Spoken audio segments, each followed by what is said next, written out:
Hey guys, welcome back to another video. Today I'll be teaching you how to change your background like this. So you want to right click, then you want to click change desktop background. Just give it a sec to load. I'm just going to change mine to this, but you can change yours to any of those. But if you want to do it from your pictures, double click pictures. And then it should be in downloads or right here. So I'm going to pick this one. And then you want to click this. Then click add to photos. Then go to your photos. And then go to here. And then it should show right here. So when you click it, double click it. This is the one I like. Then click this. Then set desktop back picture.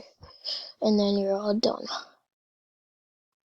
Thank you guys for watching, and make sure you leave a like and subscribe and put notifications on so you don't miss any of my other videos.